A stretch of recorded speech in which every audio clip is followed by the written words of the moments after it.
Very nice. Very nice. Thank you. Thank you so much for the quality GIFs. The quality GIFs to dress up that beautiful intro. Woo! Ooh! Welcome to the live stream, everybody. Happy Monday evening to you. Here in the old FPV control panel, the control center. Just making sure everything's going good out there in the world of FPV. I got a Stream Deck down here. You guys can kind of see it on. Yep, I got buttons on here for, dial back remote ID, make remote ID go faster, make a drone crash into a plane, make a drone save a puppy, all kinds of buttons. Just been playing the world of FPV like when you crashed your drone because it failed safe. That was me. I did that. Sorry. I had a reason, though. I have my reasons for everything. I can't always tell you what they are, though. But today I'm going to take a break. I'm going to take a break from, making everything in the FPV world happen and being responsible for it all. I'm going to take a break, and I'm going to come here and answer your questions. Hey, Captain Bry, remember when you told me that you had to reflash the Express ELRS 900 megahertz to change from 915 to 868.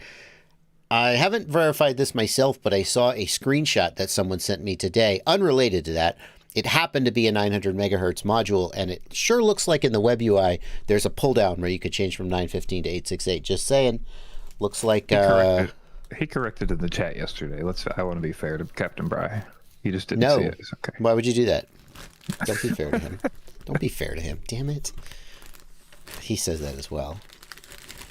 I'm very, very interested in being right, and other people being right too. So, I want to thank Fabio Pancera, my editor. I prefer to call him Fabio Pancera. I want to thank him for turning me on to these. I thought they were called Taralos, but I think this one is a Tocchetti. Tocchetti!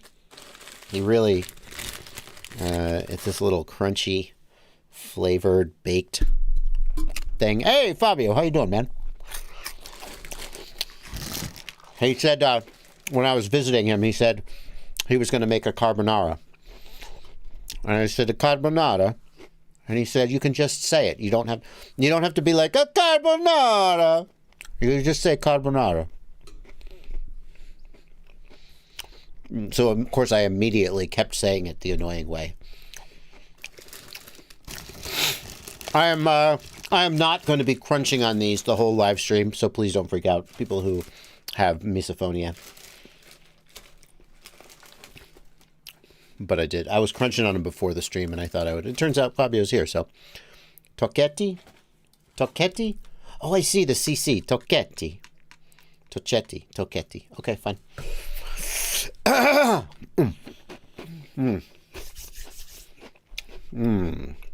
I don't speak Italian, Mark Efi. I definitely don't speak Italian. But Fabio can attest to that. But I can say carbonara. Of course, then Fabio was annoyed, and he just kept saying carbonara.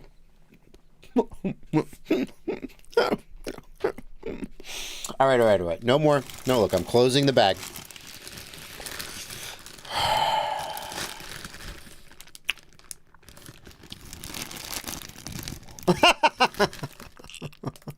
Mm-hmm.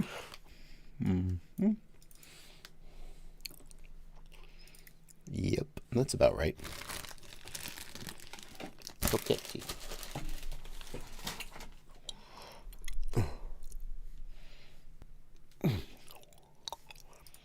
I didn't even know I was really leaning into it. And Fabio, I was watching a show with my wife last night, and a character in the show said, she was speaking English. She said, I'm from Naples. Naples? Yeah, she said, I'm Neapolitan. And the other character said, oh, so you're Italian? And she said, I'm Neapolitan. I thought you'd appreciate that joke.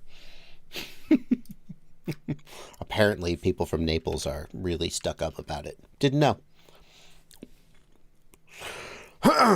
Okay. Enough with this bullshit. We got questions queuing up. Look, these are all the questions that Blunty has queued up for me. Thank you, Blunty. Really appreciate your work here. I think the streams have gotten way better since you started picking questions. I think the quality of the questions is higher. Fewer questions get missed.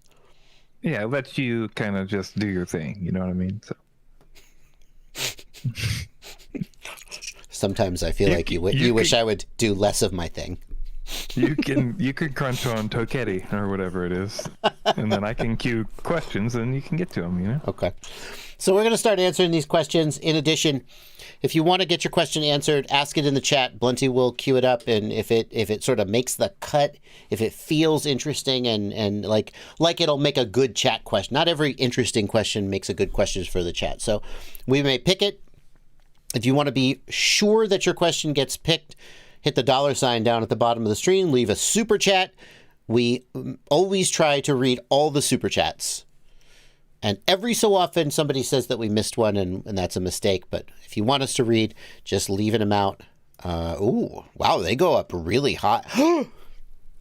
No one's ever left me a $500 super chat. The biggest super chats I ever got was when Super Deluxe made these Christmas donations, and I don't remember the amount, but it was like $800 or $1,000 he left in super chats. Which, by the way, Google gets like 30% of the super chats. So thanks, Super Deluxe. And I gave most of it away. Oh my goodness, I can't remember. I remember this was like 2 or 3 years ago. He left let's say he left $1,000 in super chats, and I did a giveaway. And I didn't feel comfortable just keeping that money, so I immediately gave it away. Did I take out the 30% that YouTube keeps, or did I just give it all away? I don't remember. Well, anyway, if you were going to give me a $500 super chat, you should just PayPal me $500 instead. Oh God, YouTube's going to demonetize me for saying that. You're not supposed to encourage people to bypass YouTube's payment mechanisms. Oh. Fabio, don't you dare. Don't you dare. One more thing. Just say thank you right here to my patrons. This is my Discord server. I have a Discord server, and the people on it are my patrons. They subscribe to my Patreon, and that means they're better than you. Hey, it is what it is. I don't make the rules. By the way, if you're not a subscriber to Fly Tribe magazine, which is what we're looking at here, apparently Aber the Ham. Aber, is that you right here? Is that you, buddy? Is this guy here you? It must be. Unless these are your quads. Aber the Ham. Oh, it's your photography. Fly Tribe magazine is fucking amazing.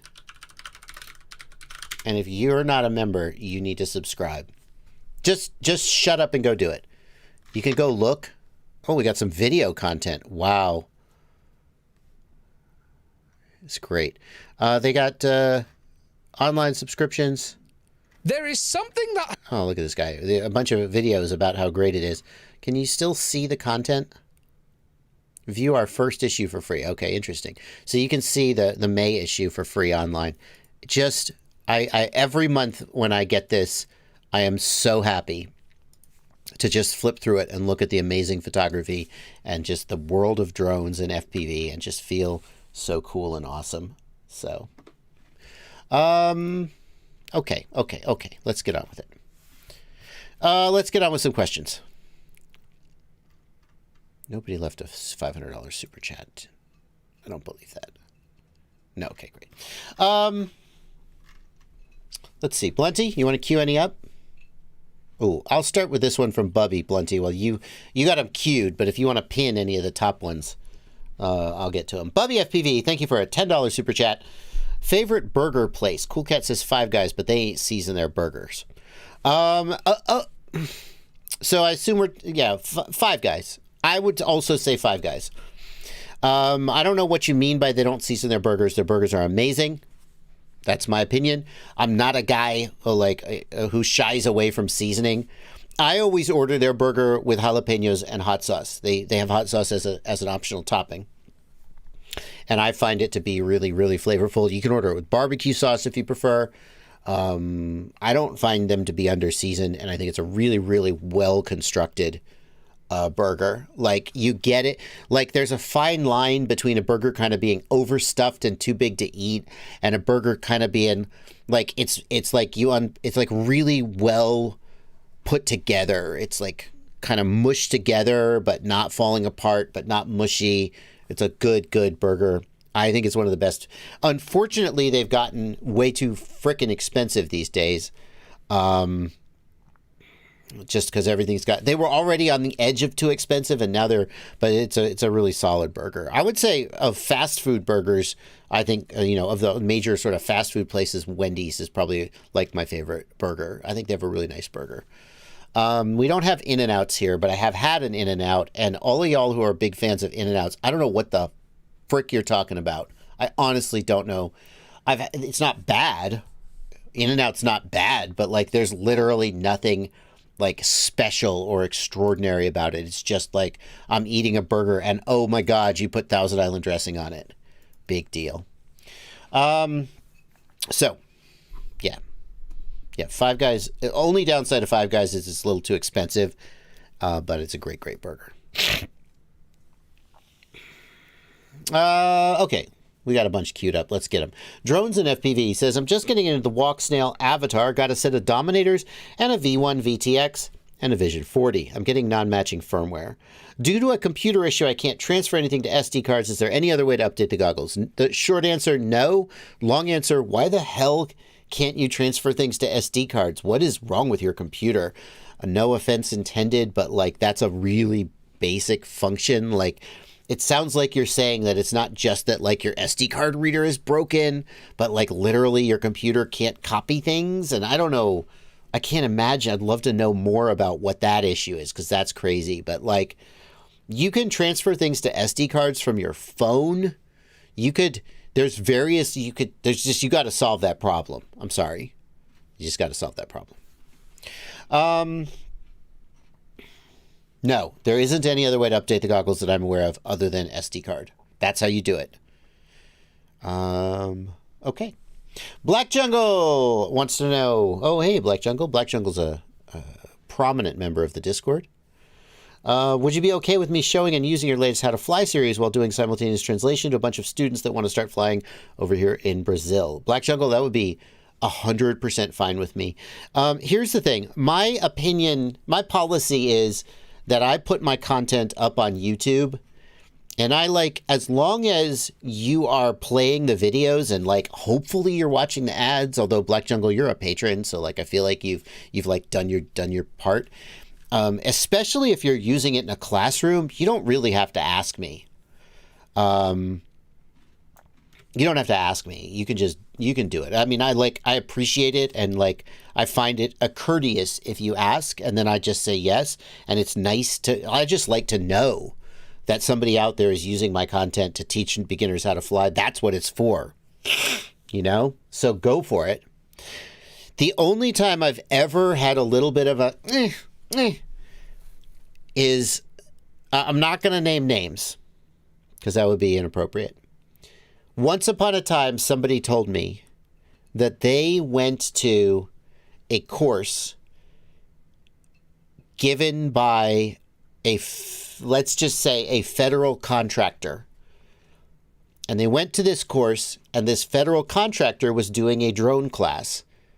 And so I imagined that the government was paying this company, I don't know, $1,000 per student per day, maybe more. Like a lot of money to teach them whatever they were teaching them about drones.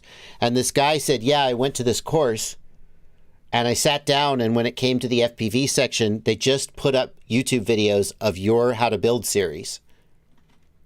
And they just sat there in the back of the class while they showed your videos.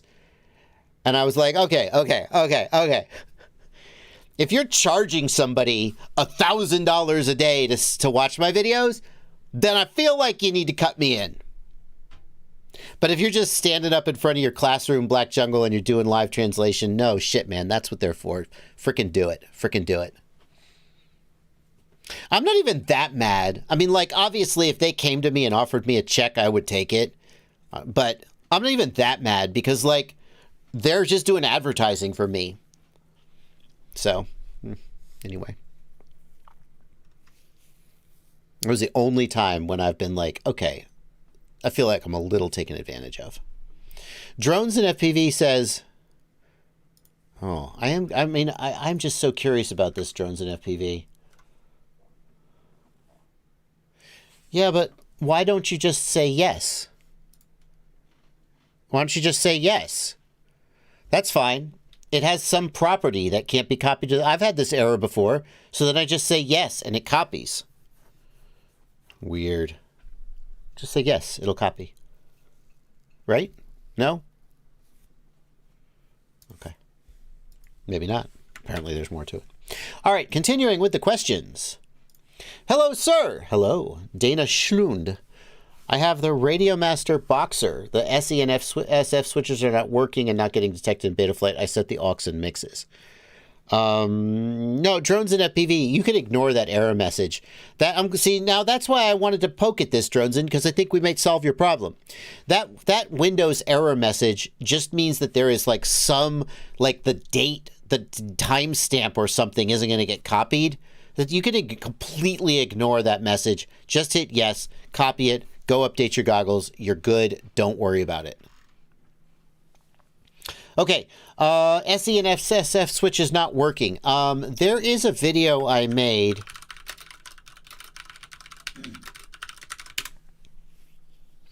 Oh, wow. Man, I make these videos and somehow I remember them. I'm like this, I'm going to be like old and infirm and not even know where I am. And just sitting there in a chair eating pudding and somebody's going to be like, yeah, my switches don't work. And I'll be like, 6 reasons why your switches don't work. I'm going to remember that I made a video about that once 50 years ago. And they're going to be like, what is he talking about? What you need to do, so don't watch this whole video. Actually, maybe watch this whole video. I'll put the link in chat. Phantom FPV! Good to see you, sir. Good to see you, sir. Long time no see. Hope you're doing well. Always good when he shows up. The first thing you should do is go to the where's the screenshot? There we go. The debug keys screen. And it's going to show you this switches test. And again, go to the video and check it out. But this will physically show if the radio is noticing that the switch is moving. And if this debug screen doesn't show you that the switch is moving, then your switches are broken or a wire is broken. You basically need to replace the switches. Like, this is the most basic low-level verification that the switches are functioning. And that's what... oh, no, don't do that. That's what I would do. Oh, my God. I don't know if Fabio is still there. Fabio, you still there, buddy? Listen to this audio, man. SF going up and down. Wow. You know, it's so weird. Every time I do something that makes my production better, I forget how bad it was before, and I think it's good. And then, like, later I do something else that makes it better, and each time I think it's good, and it just keeps getting better, and then the last one sounds like crap. Listen to that echo. We can see here switch B going middle, up, and down. And if I move one of those... Wow. I recently, at Fabio's recommendation, got a different shotgun mic for the overhead. And it's got a lot less room noise and a lot less echo. It sounds way better. Also, Fabio started doing some processing on it with like AI noise removal. You're always wanting me to spend money on better equipment, buddy. That was like a $600, $400 mic. It did make a big difference. I do like it. I'll let you guys in on a little secret. So this shotgun mic back there, you can kind of see it back there. This shotgun's better than the last one. There's less room noise, but there's still a little bit of background noise and echo. So Fabio runs it through this AI thing that Adobe has. But the problem is it has a noise gate. So when I stop talking, there's just dead silence. So what we did is I just, in the middle of the night, recorded 20 minutes of silence. just background room noise.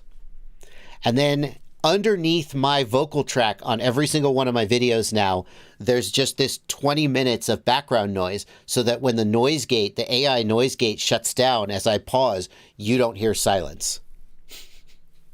Isn't that great?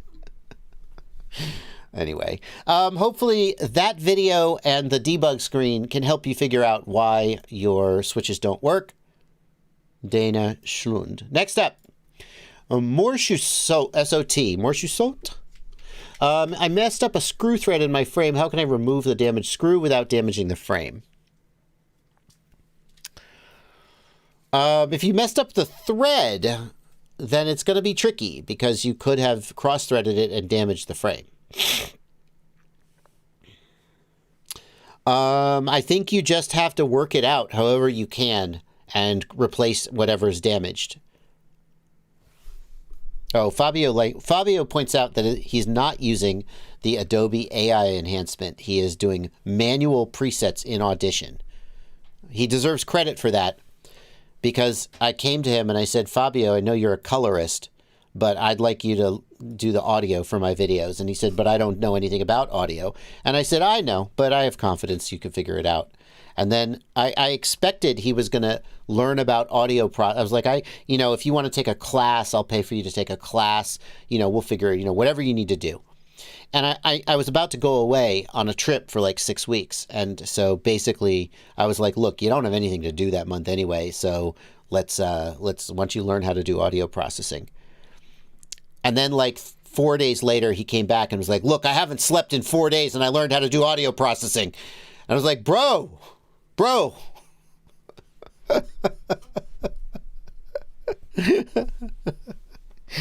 he's an overachiever, that one.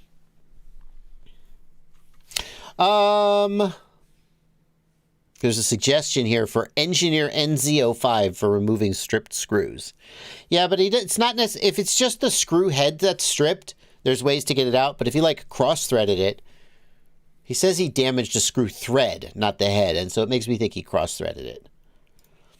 Manny G says, I'm just getting into FPV. What gear would you suggest for analog? On a 5-inch or like a quad big enough to handle a large video transmitter, I would be looking for one of those 1.5, 1.2, 1.6 watt video transmitters.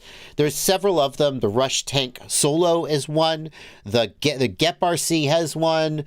iFlight has one. Foxeer has a 2.5 watt one. I wouldn't go for anything with like a fan on it, but you would want a powerful video transmitter because why the hell not? Right?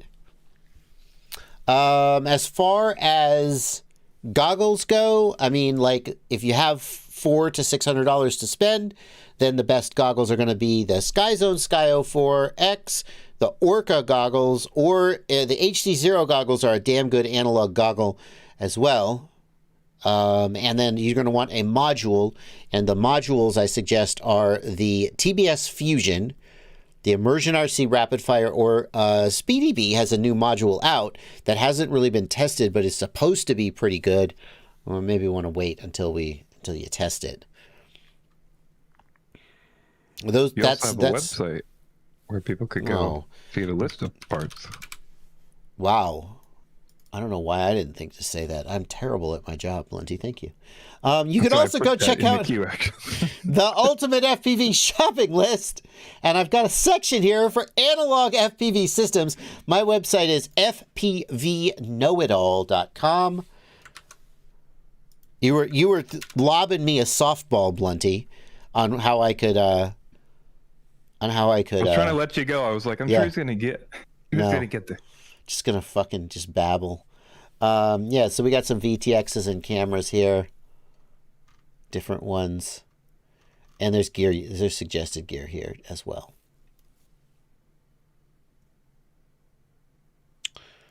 Well, Dana Schlitten says, I hate the Gep RC 1.6 watt one. What do you hate about it?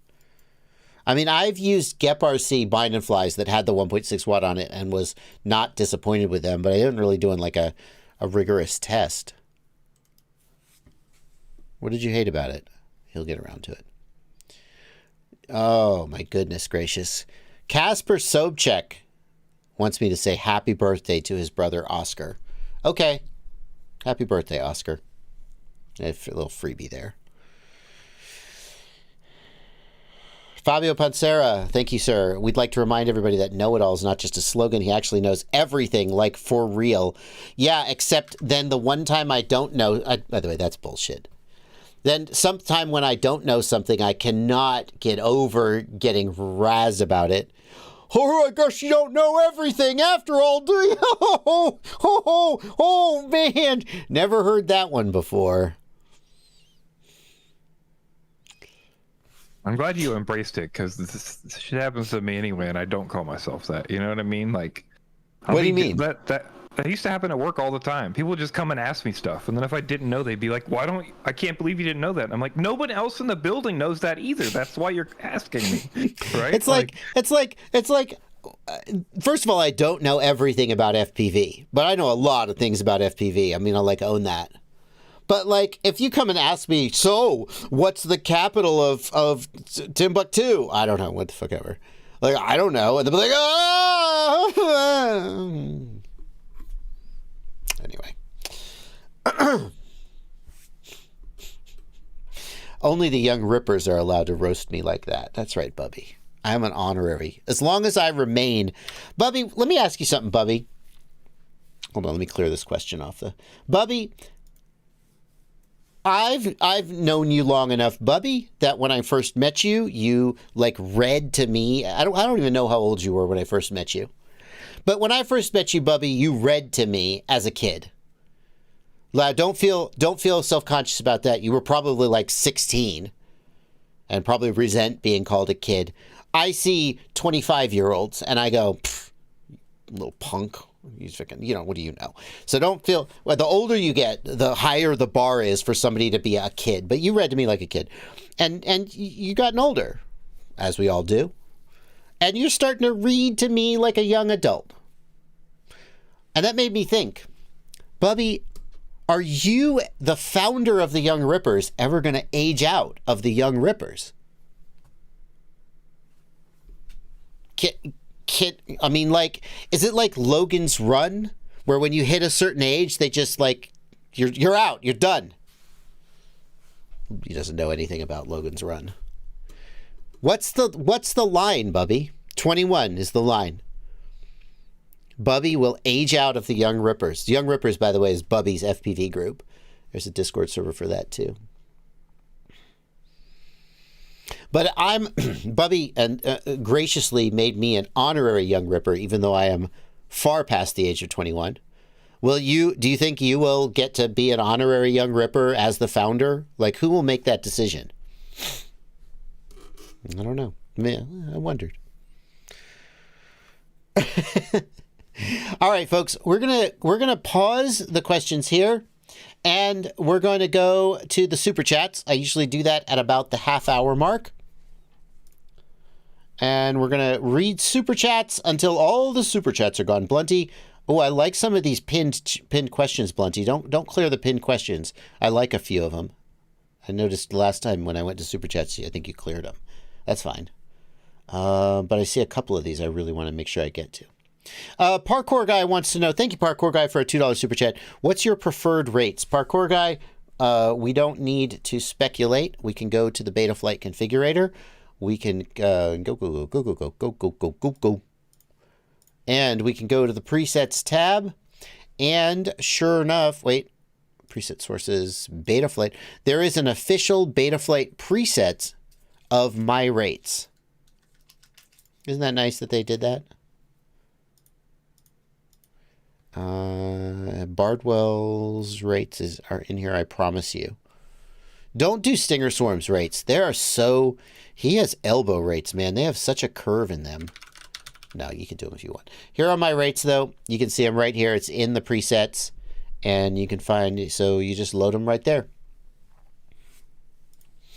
Thank you, Parkour. Oh, no, we got you, Parkour. Thank you, Grilled Cheese FPV, for a $10 super chat. Back into FPV after 3 years off due to work, and you've been a big help. Thank you, Grilled Cheese Guy. I'm glad to hear I've been a big help, and welcome back.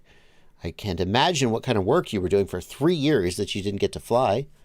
But I reckon if you wanted to tell us, you would have. So glad you're back. Black Jungle, thank you for 10 Brazilian reais. My radio decided to fry, so I'm getting a new one.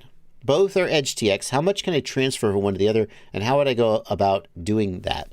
Black Jungle, how do you transfer from EdgeTX from one radio to another?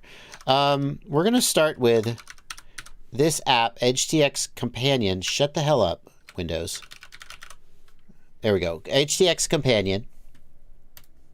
I don't use it very often. I'm not even sure this is the most up-to-date version. When I'm hanging out with Stinger Swarm and we're flying simulator and we're like racing and we're taking turns trying to race, and I pick up the radio and it's got his rates, I cannot race with his freestyle rates.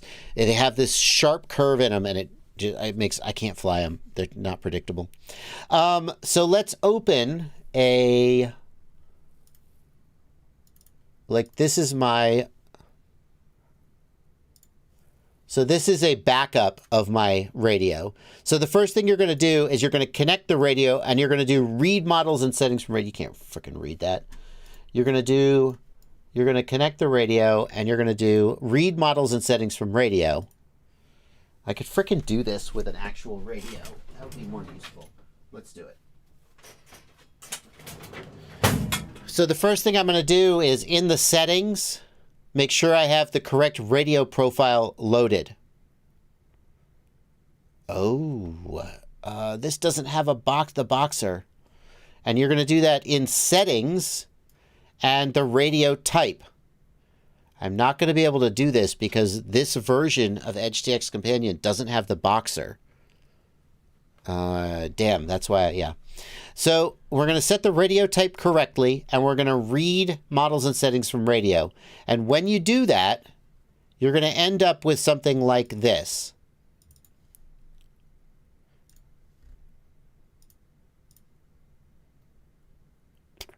Hold on. Radio Master TX16S. Yeah, that's correct. You're going to end up with something like this. Come on, Bardwell. Get on with it. Okay. So these are your models and settings. And you're going to file, save as, and you're going to save that as a file, okay? Then what you're going to do is you're going to go settings, radio profile. You're going to make a new radio profile. And it's going to have the other type of radio that you've got, like the Jumper T Pro. And you're going to set all these options exactly how you need them to be, however they need to be. And you're going to get this error. Currently selected radio type is not compatible. Choose apply to convert or close to close it. And you're going to hit apply, and it's going to attempt to convert the file from your old radio to your new radio. But there's a problem. The Jumper TX16S has more switches than the Jumper T Pro.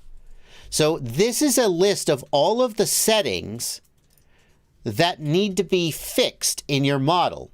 So for example, channel 3 throttle type switch SC. There is no switch SC on the Jumper T Pro. What should we do? And essentially, it'd be really nice. It'd be really nice if they would let you, like I see that you can't convert this. It'd be really nice if I could click here and just tell it, okay, use this switch instead. But this is all the shit that's not going to work when you move over to your new radio. And if you hit OK, now we have a new set of models and settings, but some of the settings are invalid and have been erased. But did you, and unfortunately that dialog box is gone. Did you see that it tried to convert some of them? It was like, oh, this switch can be converted to this switch. So it'll try to convert some of them. So then once you've got that how you want, you do write models and settings to radio on your new radio and you're good to go. So that, it's not perfect, but that's going to be the easiest way to do it as far as I know.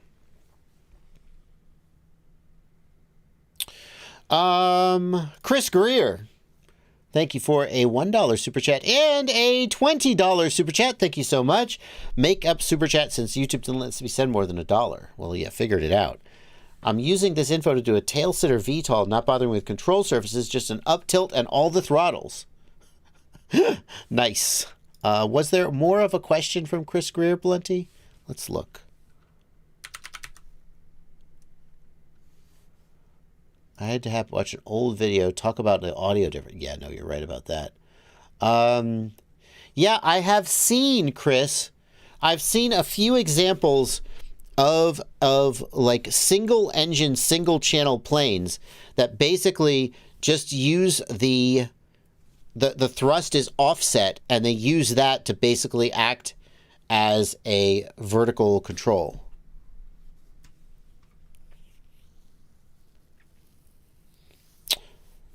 Sounds like that's what you're doing. Thank you, Yahir Kasaya, for a $5 super chat. Let's make sure that your question didn't get overlooked. There it is. What would happen if I turned the boxer on right out of the box without the antenna for about 2 minutes max? Would it ruin the ELRS TX? Yayo! I don't know about that for sure. I would guess that it wouldn't, because Radio Master usually makes good shit, and Express LRS modules are usually pretty good. I would guess that it wouldn't. You can do what they call the table test. That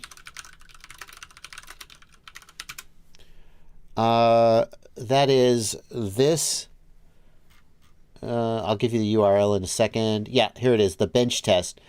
And basically what you do is you measure the RSSI coming in. I'm going to put this in the chat. And it tells you basically if your radio's outputting is roughly the amount of power that you expect. That's what I would do. If you have a power meter, of course, you could test with a power meter. But that's how I would check to see if it was broken. I don't think it is. I'm going to guess that it isn't. Chris Greer was written in to clarify. What did he say? He got another super chat in for $10. If you want to check that. Oh, wow. Chris Greer is giving it up today. Thank you, Chris, for your generosity. I guess the question didn't take. I'm trying to switch my yaw and roll via switch. Yeah, you could do that, Chris. You're not going to do it in Betaflight, though. You're going to need to do it in your mixer screen. Or I guess you could do it in your input screen, but I'd do it in the mixer. And basically what you're going to do is you're going to have two mixer lines, one for the aileron channel and one for the yaw channel, one for the rudder channel. So let's say channel 3 is your aileron and channel 4 is your rudder. You're going to have two mixer lines for each of them. One of them is going to be for the aileron input, and one of them is going to be for the rudder input. And they're going to be a switch parameter. And that switch parameter is going to determine which of them is active, and you just set them up. So when the switch is in one position, aileron is active and rudder is disabled. And when the switch is the other position, they swap. Does that make sense?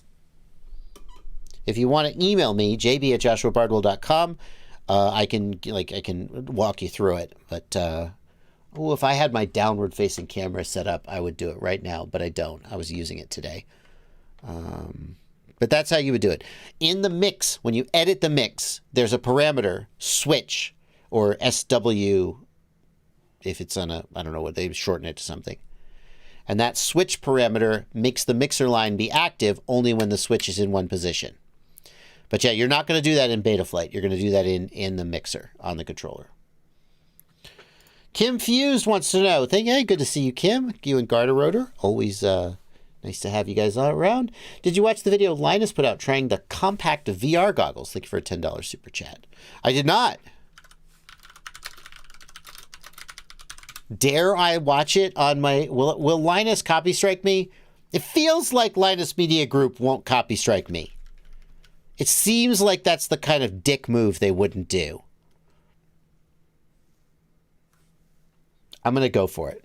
I'm going in. Which is it? Which is it? I mean, I bet if I just go to their page. I don't think he'll copy strike me. Linus is a creator at heart, no matter how much of a millionaire he is.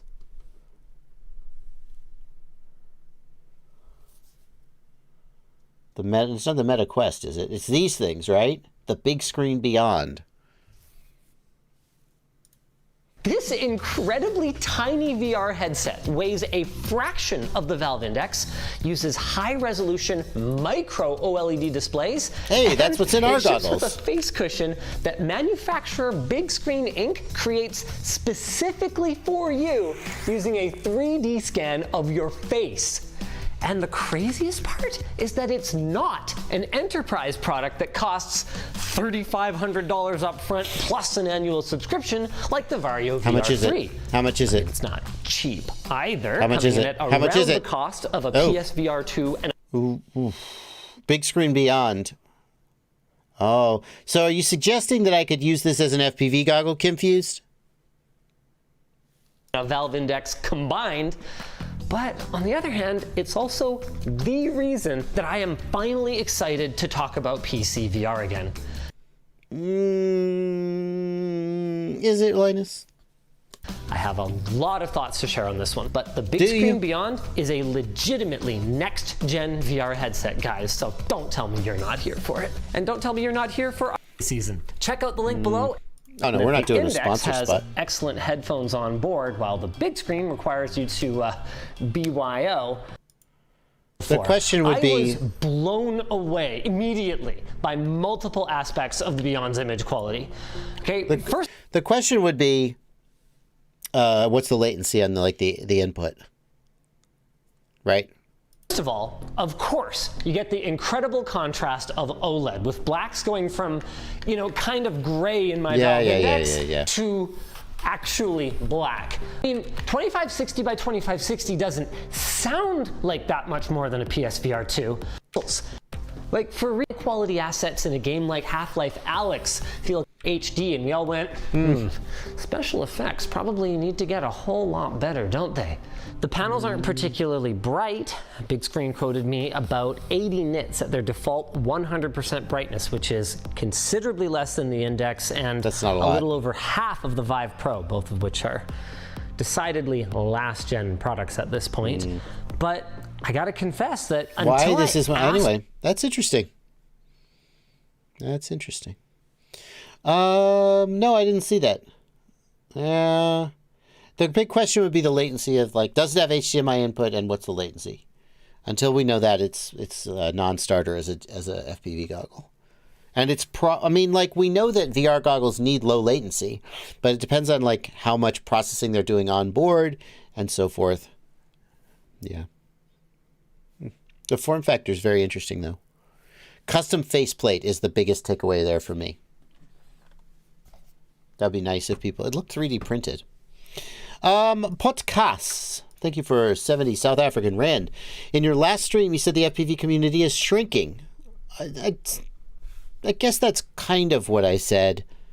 I feel like I was very careful to avoid saying those exact words, but I see why you could have. Yeah, I think I argued that it probably wasn't growing. So, what are the contributing factors? We're experiencing the same in South Africa. We used to average 16 pilots per race, but now we're down to 5. It's hard to say. It's hard to say. I think that it's not hard to say, actually. I take that back. I'm going to say the two biggest factors contributing, if there is a decline in participation in FPV, then the two biggest factors are increase in price and fear of regulation. Let's start with the first one. Everything is 2 to 3 times or more expensive than it was 4 years ago. Let's say mid 2019 to let's say mid 2020, somewhere in there is like when prices just started going up. And the reasons why prices started going up are various. We had a big supply chain disruption when you couldn't get certain chips.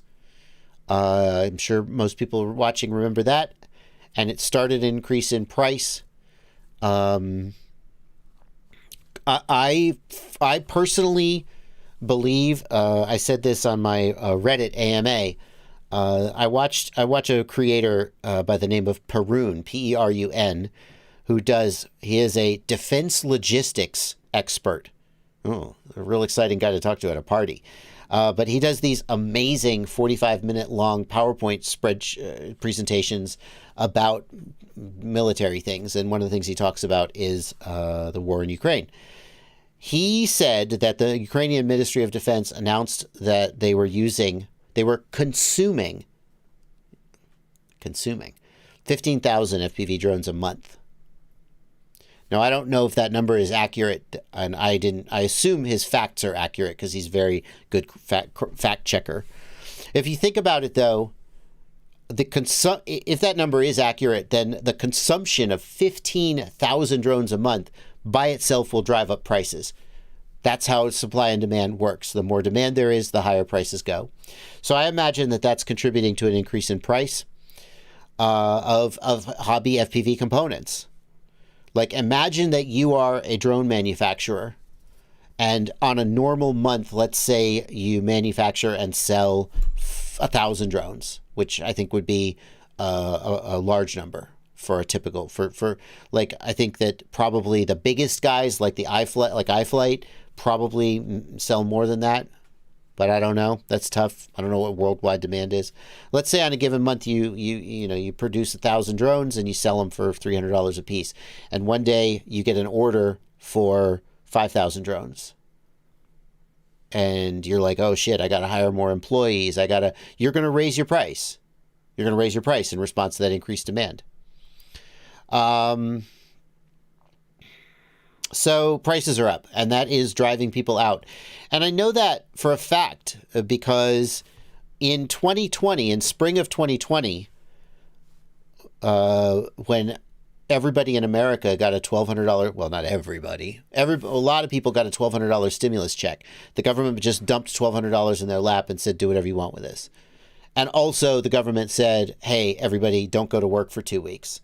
And so a lot of people got into FPV. And I know that for a fact because the number of emails I get every day tripled in like March to May. I don't remember the exact time frame, but in spring of 2020, the number of emails I got tripled. And one of those months was my biggest month ever for affiliate sales.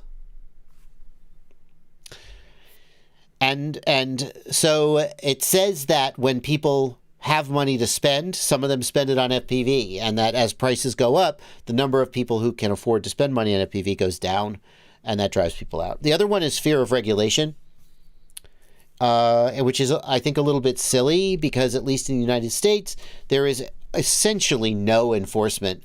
Like for somebody like me who has a target on his back, I have to toe the line, obviously. The one enforcement officer they have at the FAA will be happy to come make an example of me. I'm sure of that.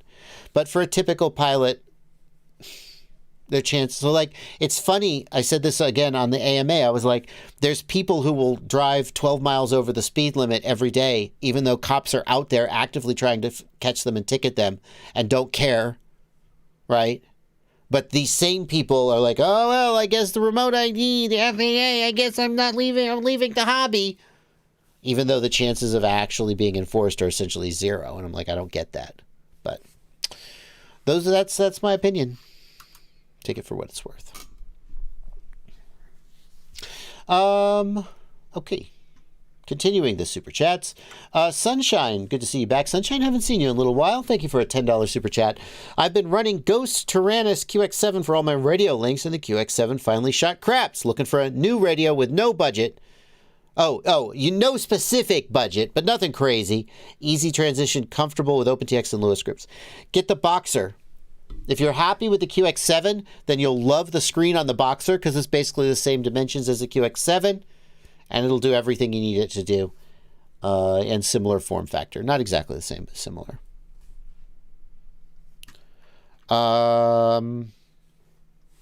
Fuzzy. Thank you, Fuzzy, for a $10 super chat. What FPV backpack is your favorite? Currently, I'm using the Rotor Riot backpack. I'm happy to say, in fact, I should do a follow-up video on it. I have been literally around the world, well, at least across the ocean, with that backpack, traveled with it on my 6-week business trip, and had it with me every day, into and out of cars and carrying it around, trudging around, and it's held up really well, and I'm still really happy with it. So.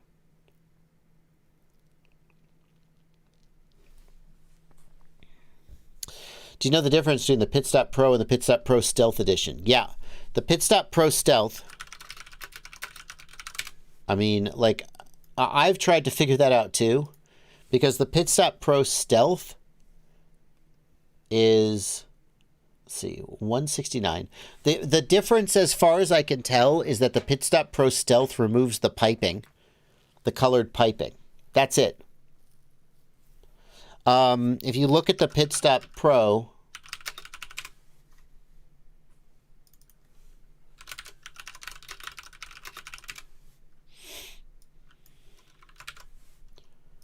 Pit Stop Pro, this price has come down. I thought it was higher. It's the same price.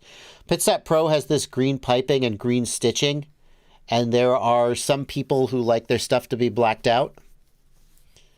And so the Pit Stop Pro Stealth Edition just removes those colors to make it a little bit more blacked out. That's it.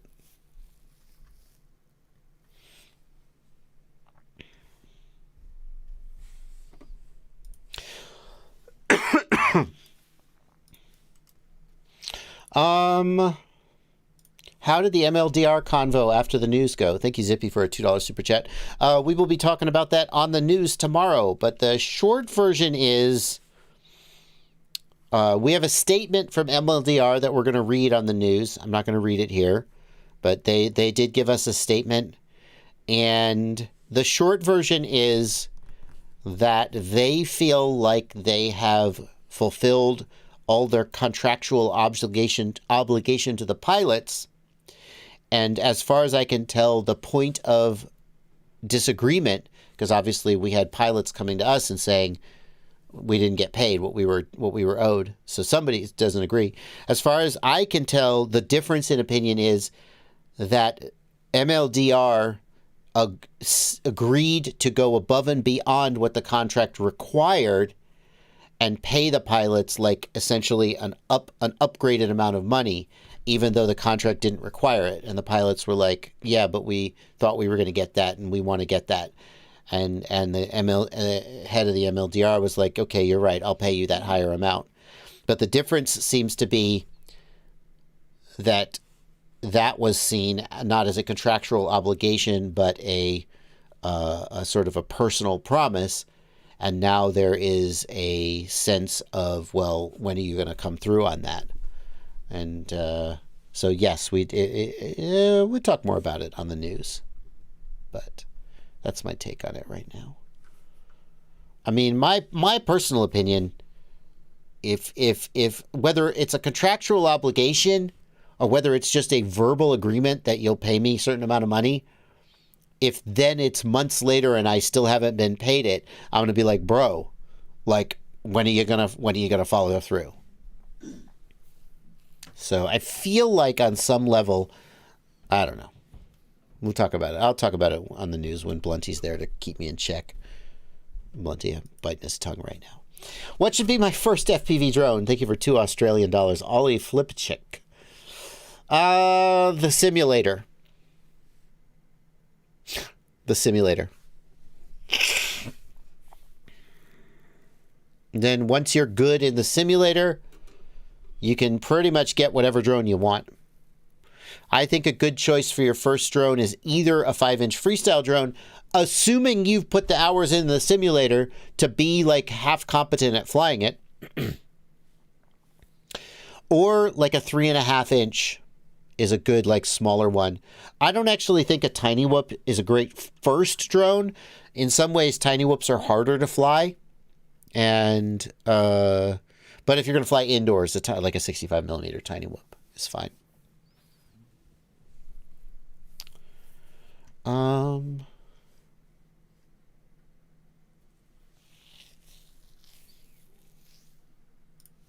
Amanda M says, any review coming on the Skyzone 040?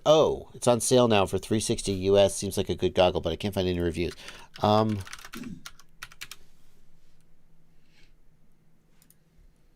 I reviewed the 040? It feels like I would have.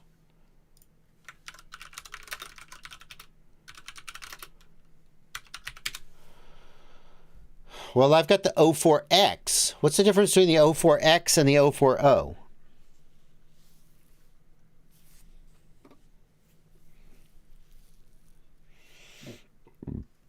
1024/768 OLED screen.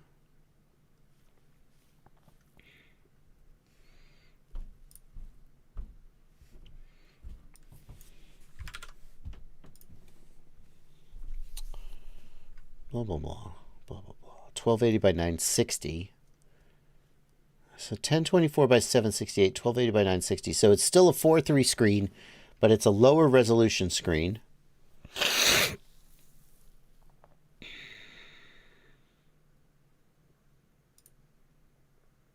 What? This is a new goggle? Blunty, is this a new goggle? I don't think so. I think it's been around for a bit. It's got an ELRS back. What is this? What is this nonsense? What does it have to do with DJI 03? Is it just a kit buying together? Oh, I see. I see. No, I see. Okay, forget that. Sky 040. Why have I never reviewed this? 38-degree field of view. That's not that impressive. $360. The resolution is okay for analog, but not ideal for digital. The field of view is not very big. But it's way cheaper than like the 04X. No, it was the 04X Pro that we talked about on the news. I mean, that's an okay price. Oh, here we go. How have I not reviewed this? I feel like I must have. They all got the same thing. So it's the same as the 04X, but with a lower resolution screen and a smaller field of view. I mean, sure. That's probably a solid goggle. 38 degree is a usable field of view. I would, for that price, yeah, I'd consider it.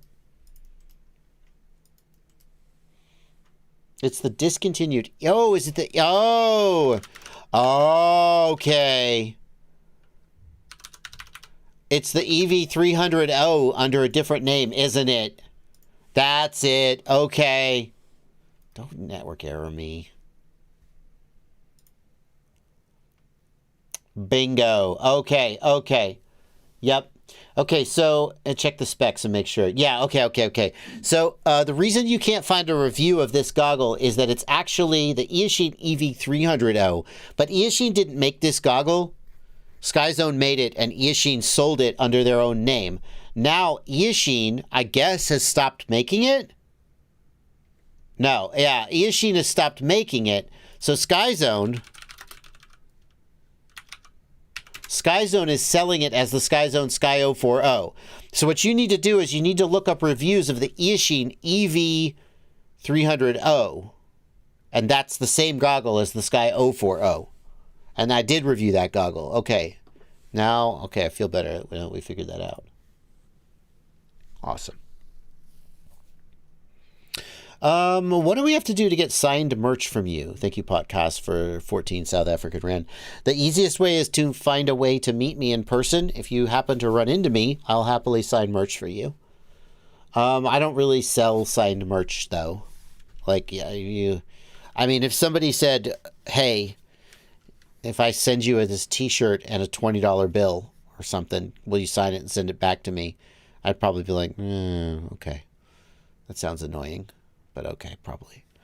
But I don't like, there's no like, for $50 get a signed t-shirt. I just don't really do that.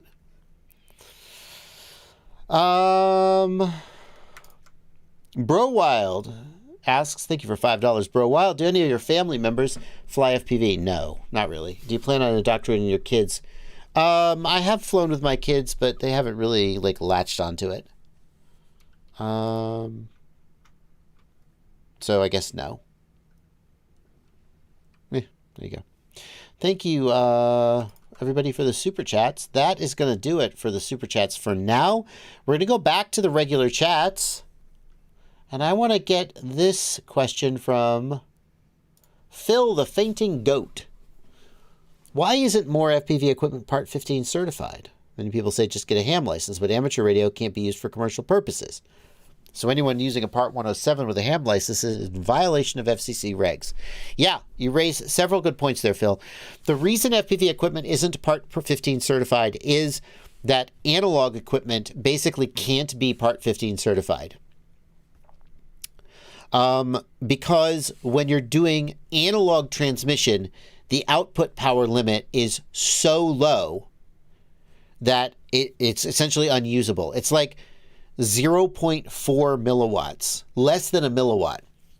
In addition, to be Part 15 certified, the antenna has to be hard soldered. It's literally, you can't change the antenna, not even by unscrewing it.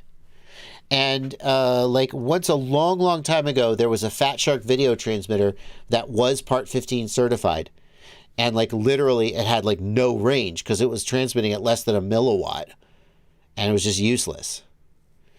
So then how do digital video transmitters, some of them get Part 15 certified like DJI. And the way that they do it is that digital transmissions are less prone to interfering. And so there are higher output limits for them. They can transmit at higher powers and they're basically more relaxed in what you can do with them. So then what about the ham license? Well, you just get a ham license and then you operate commercially and the FCC doesn't care, as far as I can tell. I've literally never heard of anyone getting in trouble for doing commercial work with a ham license. Plenty? What were you going to say? I don't think that's how it works. You're not commercially selling the ham part of the job. Like, you're selling a drone job. My understanding is broadcast, like doing radio work for people, like things like that are violations of amateur license, but not using an RC communication in another job that's unrelated to the RC communication directly. I mean, that's like an if interesting... I'm taking video with a drone, my understanding is that's completely not applicable to commercial ham usage, but I could be wrong. Well, I mean, that's an interesting take. I mean, if you think about licensed commercial FCC transmissions, like that's like, you know, a television station, right? All the other equipment, like what's the FCC's definition of a commercial operation versus an amateur operation, right? Good question. I mean, do they define it?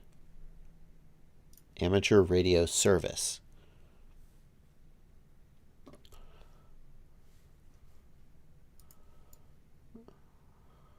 Person of interest solely with a personal aim and without pecuniary interest.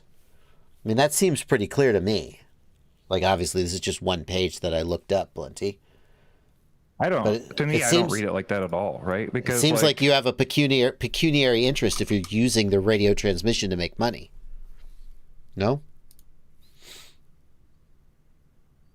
I mean, okay, let me ask you. Okay. I don't know. I feel like that's not the case, but I don't have any way to tell you it's not. I don't have any way to look it up. I don't know who I would ask or anything, so I don't. Well, I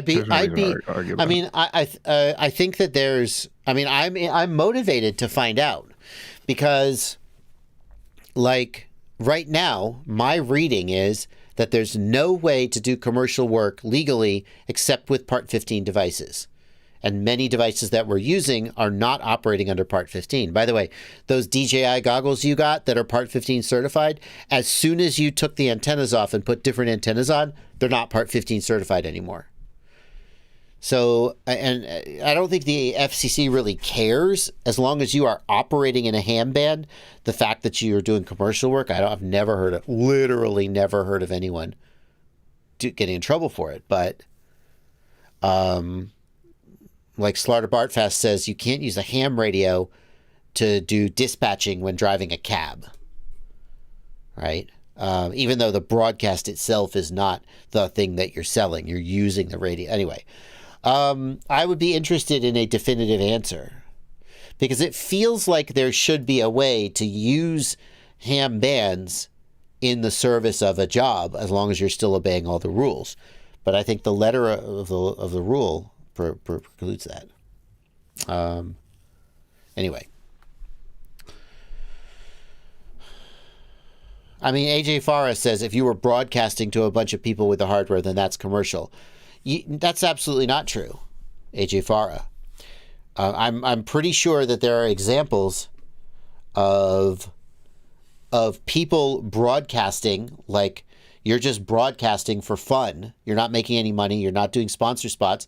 And you're just on a ham band and you're just having a little talk show or something. Or you're playing music, as long as it's not licensed music. You just, I don't know. Like, there's examples of people broadcasting on the ham bands and doing all kinds of things. As long as it's not commercial in nature, they're fine. So, anyway, you're right, though, Blunty. We don't know the answer. And I don't think anybody does. But I think, practically speaking, what people do is they just use the ham band and they obey the rules and they do commercial work, and that's just it. Smudge202 wants to know who makes the drawers and benches behind me. That is Rousseau Cabinets. It was a little present to myself years ago. Wow, it's been a long time. Rousseau makes those. Rousseau. They're very, very good. They're excellent cabinets. They were not cheap. I saved up for a long time to justify purchasing them, but I really wanted some nice cabinets for my shop. And now I can never move them again.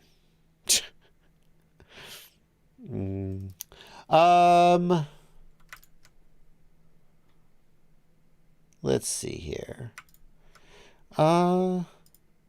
Is it just me, or am I left holding the bag with all the analog quads I built during COVID? No, why are you holding the bag? Just keep flying them. What? I don't get it. Why are you holding the bag? He's been complaining in chat about trying to find a way to get rid of these the entire time. So I'm assuming he has some reason. No, he wants to sell them. He wants to sell them. He can't fly them. Yeah. I see. I don't like the phrase holding the bag. Holding the bag suggests that they were built with the intent of reselling them as an investment. Holding the bag usually refers to like an investment that you got ripped off on. You built analog drones during COVID. Did you build them to fly, or did you build them as a business? If you built them as a business, I guess you're holding the bag. If you are trying to sell quadcopters today and no one's buying them, you're probably asking too much money. Like, Blunty, has he said where he's selling them? Has he said what the specs are and how much he's asking? He's been asking where he should sell quads, and he's been asking about different places that he might go, and lots of different questions about getting rid of them. Should he donate them? Is there a stem that could use them? I mean, Well, that's nice. That's nice. There is a Reddit. No. Is it Market? No, FPV Market. Is it FPV Market? Yeah. There's a subreddit, r/FPV Market, that started a little while back. And it seems like I always try to steer people there. It seems like a good place. FPV Exchange, the website, shut down. So since they shut down, I steer people towards FPV Market, and maybe you could sell them there. A 2 to 3 year old analog quad. I don't know. Prices have gone up, so maybe you'll actually make some of your money back. But it's hard to say what they should be priced at.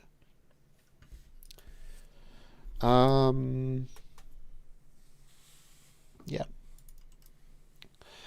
Let's see. I have multiple FPVs that were set up with various legacy versions of Betaflight Configurator.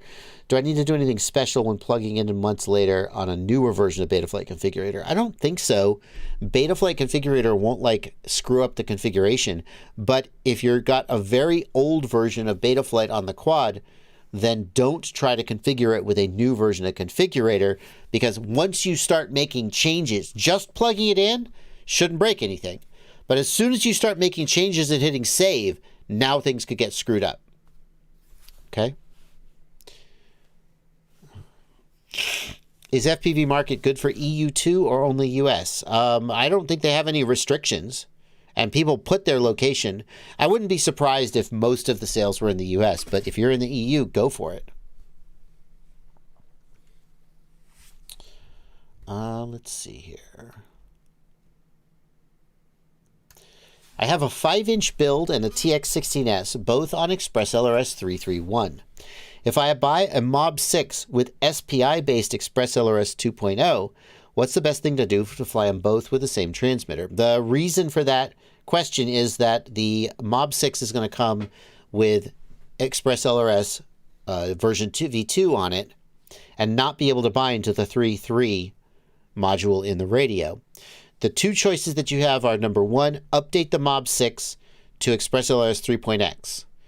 Either update it to Betaflight 4.4, and you'll have to redo the configuration, or check to see if Happy Model has released a firmware, a Betaflight 4.3 firmware with ELRS 3.x in it. Some manufacturers did that. I think that Happy Model did it. The other thing you could do is get an external module, but it has to be a module for which there's a 2.x target, and there are fewer and fewer of those.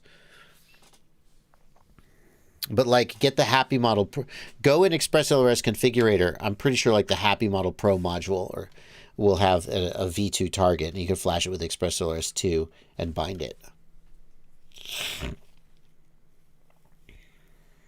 Tweet FPV, good to see you in the chat. Nice to see you coming out.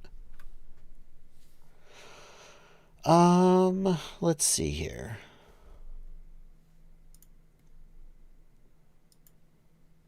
Let's see here. Now we got this question. This was actually the first question tagged, and it has been accidentally hidden, and I just saw it. How do you work out what amperage ESC to get? For example, a racing drone that uses 2506 1800 kV motors. Well, the long answer is that you look at the thrust test, the bench tests of the motor, and you see how many amps it pulls, and then you add a little bit of margin to that. You buy an ESC that's bigger than that. The reality is that even most ESCs like that you're going to buy for like a 5-inch or a 7-inch drone, they're going to be rated between like 50 and 65 amps, maybe 45 amps. And that amp rating is sufficient for basically any 5-inch or 6-inch or 7-inch. You just basically don't even think about the amp rating, because the amp ratings are so high anyway, they're more than you need. So what's the difference then, like with a 45 or a 65 amp ESC? Well, like the 65 amp ESC, presumably it's a little more rugged and durable and able to take that heat. But even a 45 amp ESC, that's a continuous rating. And the thing to keep in mind is that your motors, unless you're doing full throttle drag race runs, you're not pulling 45 or 60 amps continuously. You're doing a throttle punch. And during that throttle punch, maybe you're pulling 50 amps a motor. Think about it. 50 amps a motor is 200 amps. Can your battery deliver 200 amps on a 5-inch quad? No way. No way. It can't do it. So even if on the bench the motor pulls 50 amps, when you put your actual battery on that actual quad, it's not going to pull 50 amps. And if it does pull 50 amps, it's not going to pull it for very long. So if you have a 45 amp rated ESC, that's fine. You're not going to pull more than that, probably. And if you do, it won't be continuous. It'll be burst and it'll go back down. So just pick an ESC that has a good reputation for reliability. If it's higher amp rated, that probably means it's a little more durable, but that's not guaranteed. And then anything in the 45 to 65 amps is fine, unless you're building something truly unusual. Yep.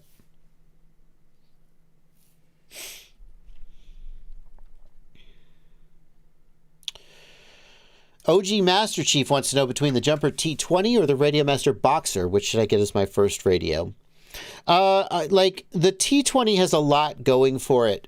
Like, if I did buy the T20, I would modify it and put the AG01 gimbals in it, because I think the gimbals that it comes with are not like the best.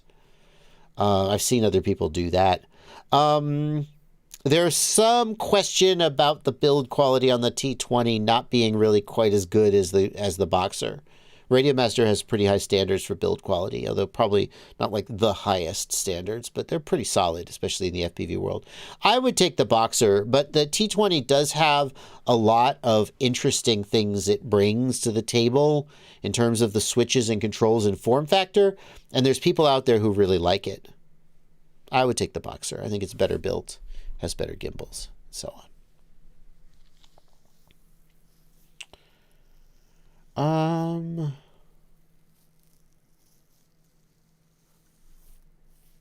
Phantom FPV, thank you for a $20 super chat, dude. Thank you, sir. Very appreciative. Don Di Fusco. Fabio, why weren't you editing? You going to bed? You have to edit tomorrow? You should have been editing this whole time.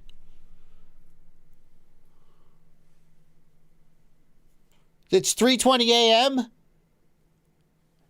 If you're staying up late, you need to be editing videos for me.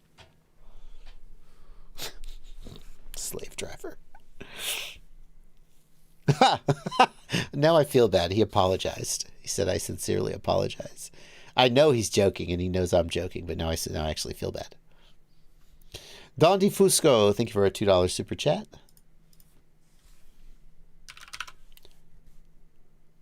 Can't bind or arm old Eldark Tiny 6F RTF I pulled out of the closet. Betaflight says firmware compatible, etc. at a loss. Don Di Fusco, the first thing to do is find out what firmware is on it. So how do you do that? When you plug it into Betaflight, Betaflight will kick you to the CLI tab and say firmware incompatible. Type the word version, V-E-R-S-I-O-N, version, and then it'll tell you what firmware is on the flight controller, and you can go from there. I can't imagine what it would be. Maybe it's Emu Flight? But whatever firmware is on there, you need to download the configurator for that firmware, and then you can work from there. One IFPV wants to know, does Fabio edit exclusively for JB, or is it a side gig? I have not obligated Fabio to edit exclusively for me. I don't know how much side work he actually takes.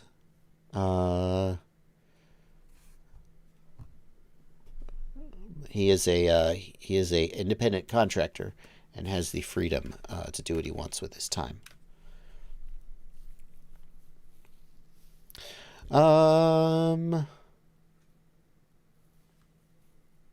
Let's see. Clean flight. Oh, hang on. We'll go back to this question. It's got clean flight on it. Yikes. How freaking old is it? I think somebody's saying the Eldark, whatever Tiny 6 has clean flight on it. Okay, then. So you need to download Clean Flight Configurator off of GitHub and cross your fingers that this works.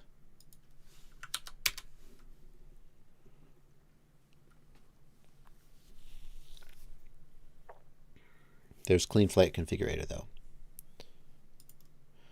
Well, anything, Black Jungle, anything other than Betaflight will pop into CLI-only mode. It's very kind of you, Fabio.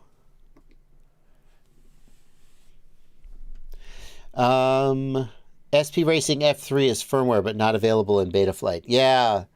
Betaflight does not support F3 processors anymore. It's probably Clean Flight. Try downloading Clean...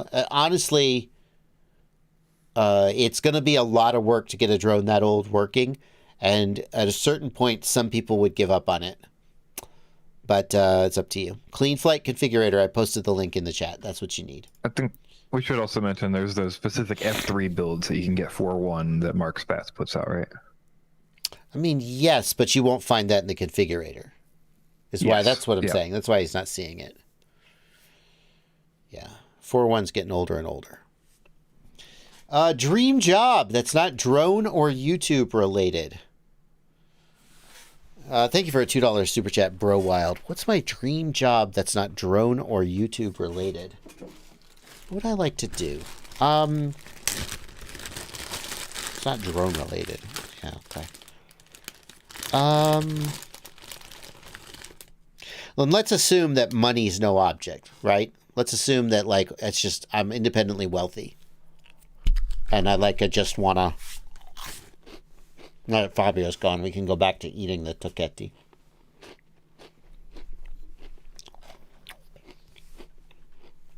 Well, what would it be?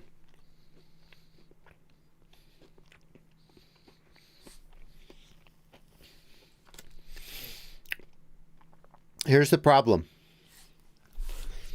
As soon as it becomes a job, it's not like your dream anymore. I mean, it is. Don't get me wrong. But it's not like a relaxing fantasy. Now it's a job. So let's change the question and say, if you were independently wealthy and didn't have to work for money, what would you choose to do with your time?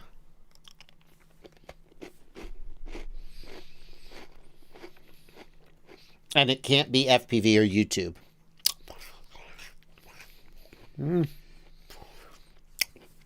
I mow the lawn a lot. Work on the yard.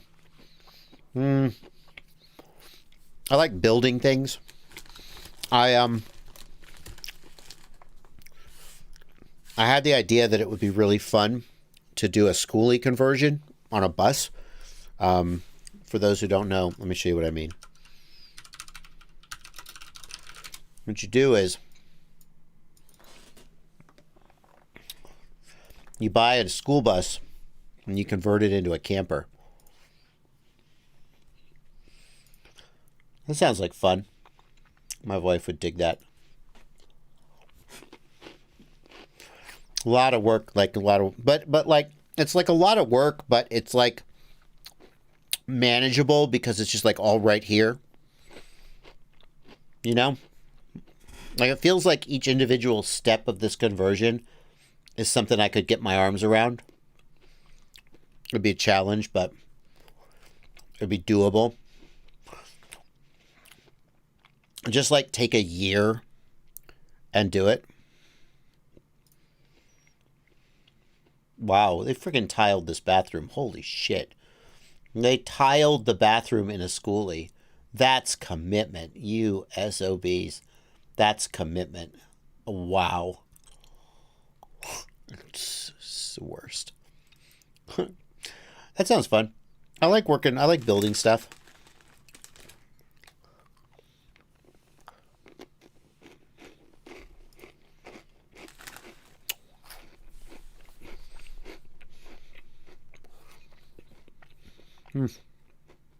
Yeah.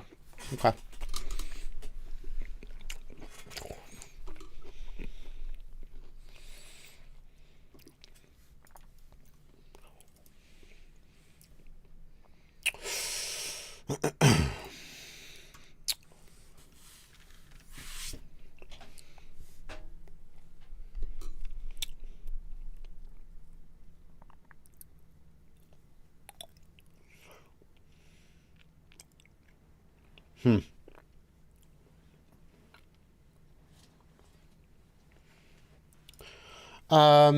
This is an interesting question from Peter Lesnick. I have a GEP-RC rocket with an F411 AIO. I crashed and the motor stopped spinning dead ESC. Can I do the single ESC mode? Where do I solder the motor signal wire and the remapping in Betaflight? Peter, this is a tough one because the F411 AIO doesn't have motor outputs, right?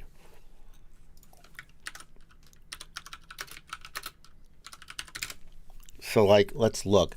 I'm not 100% sure. GEP-RC has a lot of different versions of this flight controller. I may not have the right one.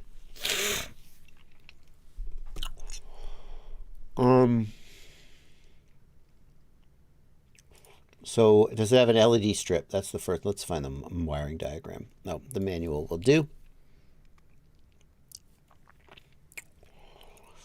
If you need a spare motor output, the LED pad is the next best place to go.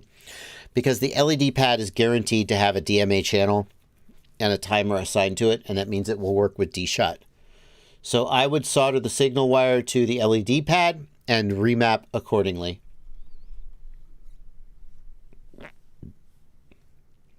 That's what I would do.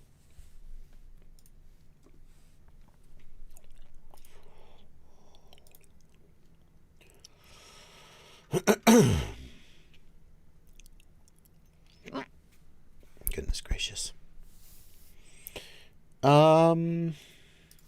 Tito FPV asks, can an Express ELRS transmitter set to 1000 hertz cause interference with a flight controller. I had to set mine to 500 hertz for jittering to go away. That's interesting, Tito. I would be more likely... I mean, I see what you're getting at, but I don't think that changes the baud rate going to the flight controller. Maybe it does. So I don't think 1,000 hertz would be a problem, right? Because that's why we set the presets for like 500 and 250 so we can get the correct smoothing, right? So especially if he hasn't set a preset already and he's all the way to 1,000, he's going to have huge issues. No, I'm going to get there. What I mean is wasn't there an issue where the GPS? Well, that's 1,000. That's megahertz. Never mind. I don't think the signal itself is interfering with the flight controller. I guess because I don't think that the baud rate of the signal changes when you change the packet hertz. I think it's whatever 420 kilobaud, whatever Crossfire is. But as Blunty was getting at, if you didn't load the correct RC Link preset, that 100% could cause issues because Betaflight's feed forward and filtering won't be set correctly. So if you're going to run at 1,000 hertz, you definitely need to load that RC Link preset from the presets tab. There is not 1,000 hertz preset, as my understanding. The last I saw, there was only 500, and I think it's because Betaflight devs don't want to support it or something. I'm not exactly sure why, but really, I mean, if there's anything needs a preset, RC Link. I'm sure Bry can tell us. Captain Bry, save us. No, you're right. It's only 500. But if you had that set to 500, I bet 1,000 would work. It's not that different. It's a little bit different. I'll bet he's on defaults, though. I'll bet he's on defaults. He didn't load any RC Link preset. And so what I would tell him to do is to load the 500 hertz RC Link preset and see if that fixed it. Because a lot of people fly the defaults and they're on 250 and it works. It's not ideal, but they're not getting crazy jitters. So it can work when you're not filtering exactly correctly. One I showed there is a 1,000 hertz generic preset. I wonder if that would be better than a 500 hertz preset for ELRS specifically. Huh. Why is there? What else does 1,000 hertz? Diatone. Oh, that's not it.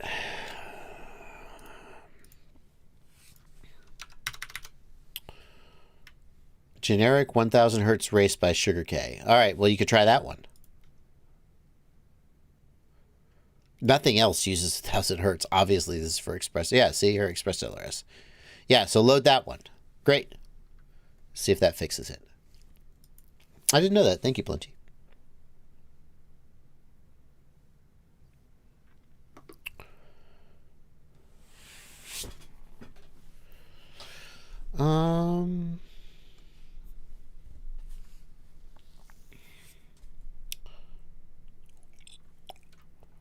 Let's see here.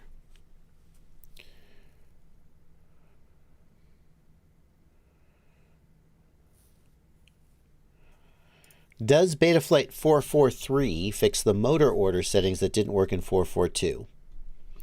Douglas Velinga, I'm pretty sure that what didn't work was the motor direction, reversing the motors, and no, it doesn't fix it. 443? I don't think so. Does 443? When did 443 come out? Is that newish? That may be it. When did 443 come out? Hang on, let's make sure. 14th November. Oh, that's... No, I don't think that fixes that. If it did fix it, it would say in the release notes. I'm going to go with probably not. Let's just double check the release notes. Where's the damn release notes? I'm doing other stuff. It is not fixed in 443. I can tell you that. Okay, thank you. Appreciate that. I didn't think so, but I knew it wasn't fixed in 442. That's where it broke. So I wasn't 100% sure. All right, thank you. It's annoying as shit. Let's see here. What are your thoughts on the Flysky Elysium EL18 radio? I still have that radio. have they done anything with it since it first came out? Like, my objection to that radio, my biggest objection to that radio was that it could support Express LRS. The chipset that's in it can do LoRa, and instead of supporting Express LRS, Flysky built their own receiver ecosystem. And I actually didn't realize this at the time that I reviewed it. It also does LoRa and is really long range. But it's like, guys, stop reinventing the wheel. Just support Express LRS. What the hell? Why would you lock people into your own ecosystem? What's wrong with you? I mean, that's how I would put it. And people at the time said, hey, they could just update the firmware and make it support Express LRS. And I was like, that would be amazing. And I told them that through our back channel. And I haven't heard about them doing it, so I'm going to assume they haven't.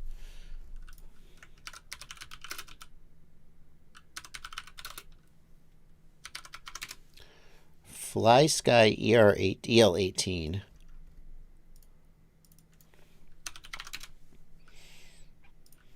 Like, it runs EdgeTX, so it's going to get firmware updates. That's nice.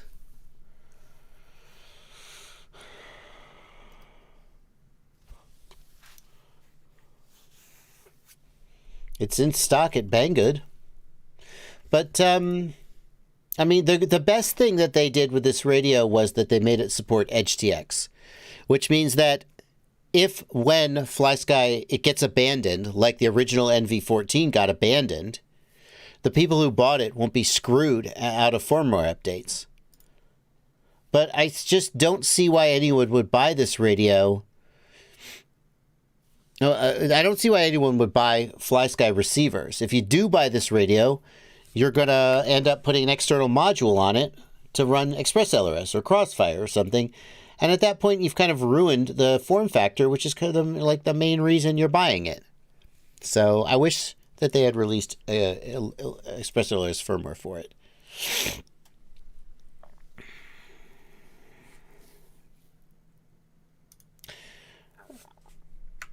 Prevail wants to know any way to have more than 12 channel outputs using Express LRS EdgeTX Betaflight 4.4 with a T20 transmitter. Yes. You set 100 hertz or 333 hertz, and then you pick the full mode in the switch modes, and that will get you 16 channels instead of 12. Well done. That's 100F or 300F, right? It has to be the full mode. I don't think it's labeled F. That F is something different than full. F1000. Oh, no, you're right. That's That's FLRC. Hold on, I'm going to look. Yeah. You're right. That's FLRC. I think it's my mistake. The fuck? Attempt to index a null field. Oh, sorry. It's my I tried to load the Express LRS script with my Crossfire module. That's not going to work. I was very confused there for a minute. So your packet rates, you have 333 hertz full, or you have 100 hertz full. That's what you need to use. One of those two, and you'll get 16 channels. Yeah, I believe you have to pick those, and then you go down to the switch modes, and then it'll let you pick a full switch mode, right? I think that's how it works. Do you not automatically get the 16 channels, or do you have to set the channel count? Let's double check. I think you have to set the switch mode, but I could be wrong. Oh, interesting. Let's double check. Okay, so packet rate to 100 hertz full. Switch mode defaults to 8 channel. I can set it to 16 channel, and it's rate over 2. So in other words, I'd be getting 50 hertz at 16 channels. It's fine. Or I can get 333 hertz, except it's 16 channels, it's half that. It's like 150 hertz. Okay. Cool. And we're going to go right back to 250 hertz. Whoa, don't default. Cat and Bry! Cat and Bry! I'm yelling at you because you're here. You love it. Can we change the default switch mode from hybrid to wide so I don't have to constantly keep making that change? Come on, dude. Come on! Come on!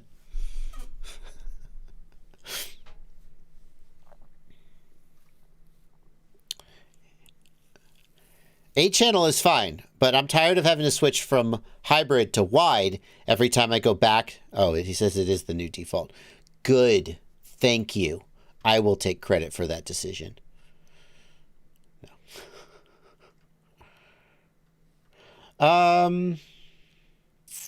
El Chingon, FPV. Every time I say your name, I feel like I'm swearing in a foreign language without knowing it. Can't arm. I've flown before without problem. ExpressLRS bound stick response on Betaflight. Motor response on Betaflight. Only MSP flag. Mode set and responsive. What the hell is going on?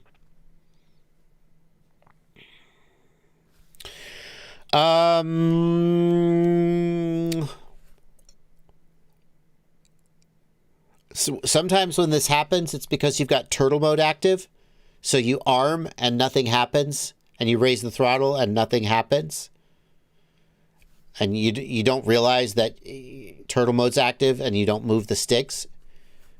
That's a thing that I've seen. You definitely need to have warnings in the OSD. So if anything is preventing you from arming, then you'll get warning. Definitely also have flight mode and arm in the OSD so that when you arm, you'll see an indication in the OSD that you've armed. And that just lets you confirm that things are working like you think they should. So like Tri-State Aerial points out that sometimes the calibration of the throttle's off and you have to hold the throttle down. But if that were the case, then the warning would show you throttle.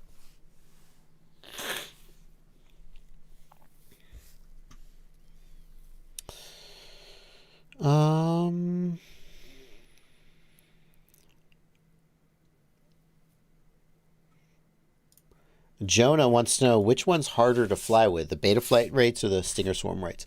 So, Jonah, Stinger Swarm rates are fine for freestyle. I just can't race with them. If I had to pick one for racing, it'd be the Betaflight default rates, although they're not like my favorite either.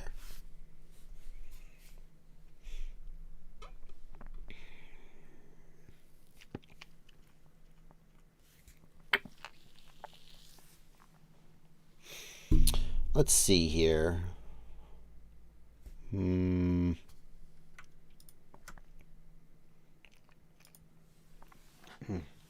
Christian M wants to know, how can you tell if an old flight controller like an SP Racing F3 is compatible with Radiomaster RP1 ExpressLRS? It probably is, because the only thing ExpressLRS needs is Crossfire support. And Crossfire has been supported going way back. So I would think that it is supported. Like, it goes pretty far back. We got a super chat here from Skydrone FPV. YouTube is telling me it's their very first super chat. Thank you for a $2 super chat. Skydrone FPV. What RC Link preset for the Pavo 20 is best to use? Well, what RC Link are you using? That's the question. What RC Link are you using? Tell me in the chat. I'll try to keep an eye out.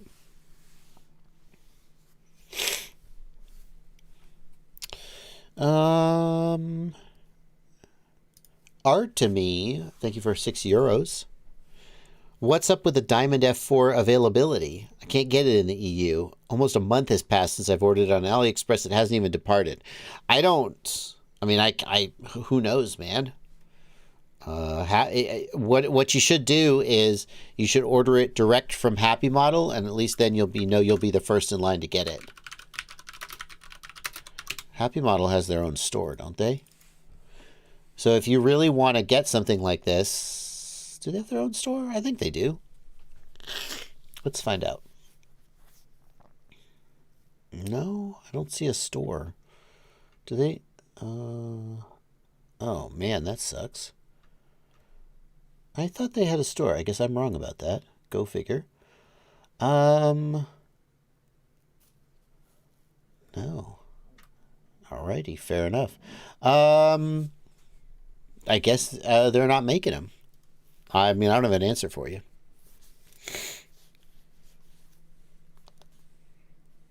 Yeah, I don't know why. Maybe there's a component that they don't have.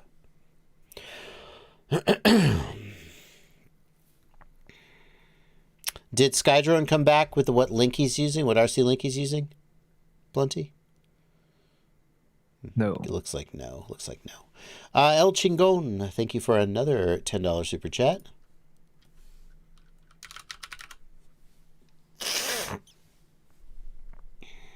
No question. Just a $10 donation. Thank you, sir. I think I had a thank you sticker on YouTube. Oh, a thank you sticker. Yeah, you can't pop those up though. Oh, people want to know if I talked about the GTA 6 trailer. I definitely am not going to play the GTA 6 trailer on my stream because that would be going up against, isn't that EA? Blunty is GTA. No, Rockstar. Rockstar. I'm not convinced that they won't copy strike me. Especially because it leaked a day early. So no, I haven't seen it. Should I just pause the stream? Should I just mute the stream and watch it? Is that what we're going to do? Okay, hang on. There we go. All right.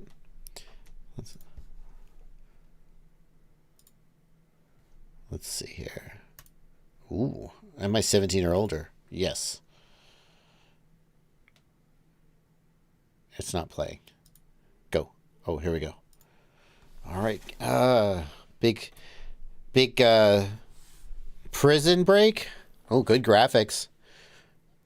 Lucia's bat just unlucky. Ooh, beautiful. Beautiful graphics. Would expect no less. Are we doing Florida? Ooh. We're back in Vice City. We got some strippers. Definitely not showing those on the stream. Jeez. That's good looking.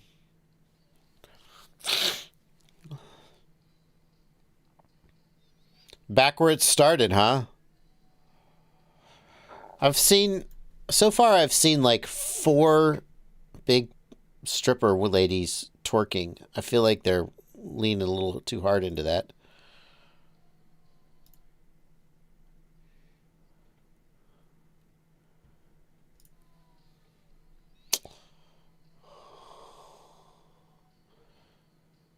Yep. I've seen that guy. The scrawny sunblock, leather skin, Florida man in a G-string.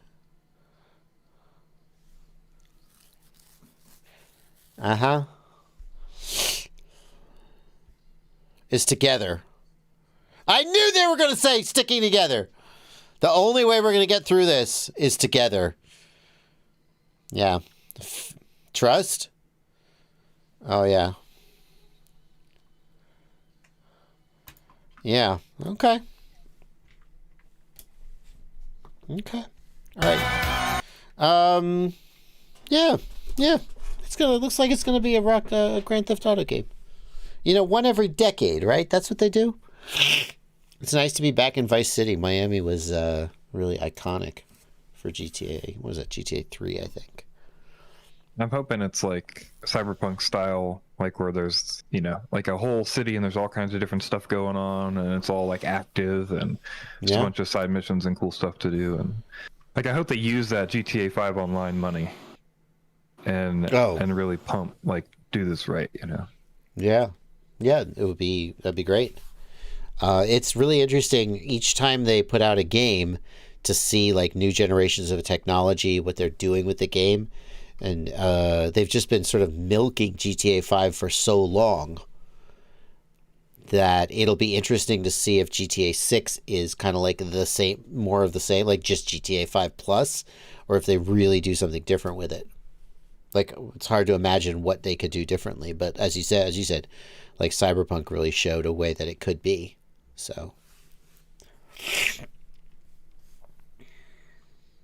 there you go. Florida life. I'm not sure. The thing is though, like GTA 3 was kind of like, Scarface, right? Explicitly, it was playing on some stereotypes of Miami, like in the 80s. I'm not sure I want to play a game set in Miami in like the 2000s. Like, I don't know. I know you didn't see it, Almac FPV. I said I wasn't going to show it because I didn't want to get copy struck, and I was just going to react to it. I said that. I know you didn't see it. But somebody asked, so now I've reacted.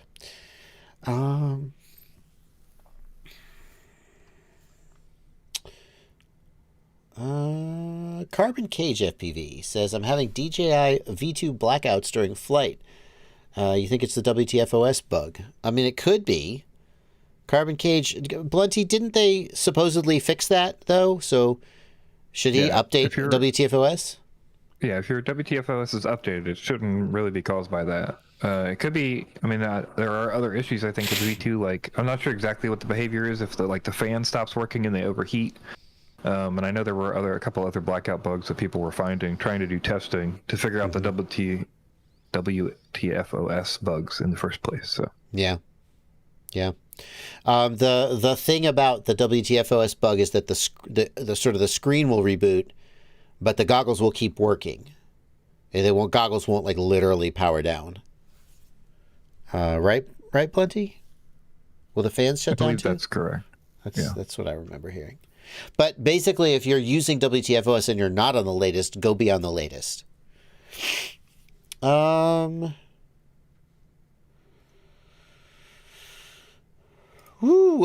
Munoz, I'm betting, says, I'm training right now in the sim, and soon I'll buy an FPV drone. Right now, I own a Mini 3 Pro, and I'd like to make videos on enduro motor races. What drone should I buy? Let me just remind myself what an enduro race is. I know it's a motorcycle race, but I want to see just like how fast they're going and where they're driving.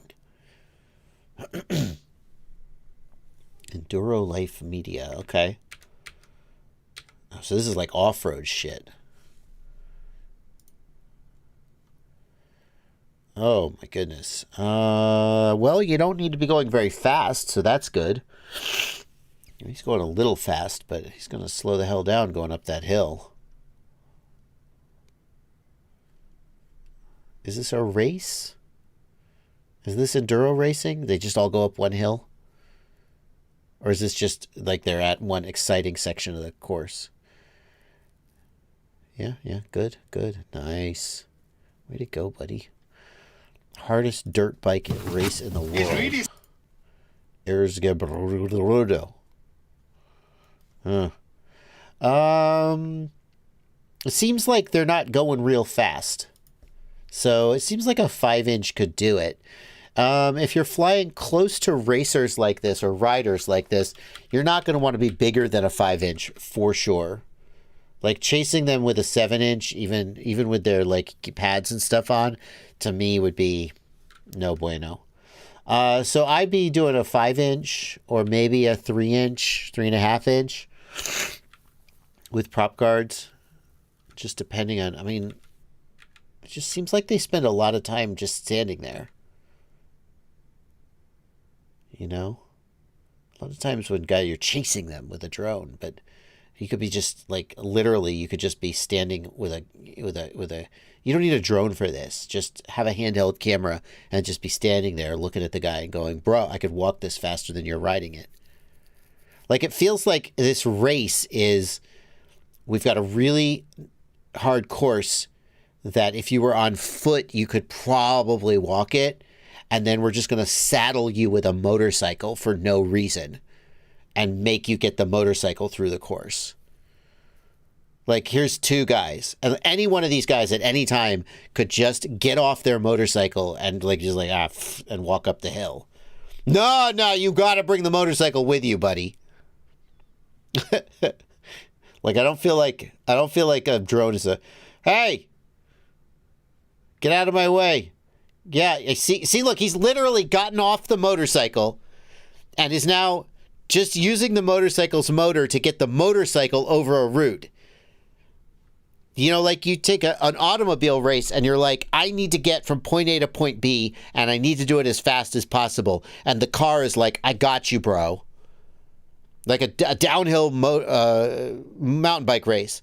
I need to get down this mountain super fast. And the bike is like, I got you, bro. But here it's like, I need to get from point A to point B. And for some reason, I'm not willing to leave this motorcycle behind. So let's see if we can make that happen. And I'm just like, maybe just, you know, come back for the motorcycle later. All right.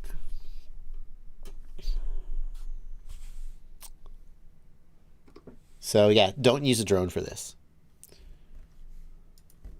Yeah, a 5-inch or a 3.5-inch with prop guards is the answer to your question. That's what I would say.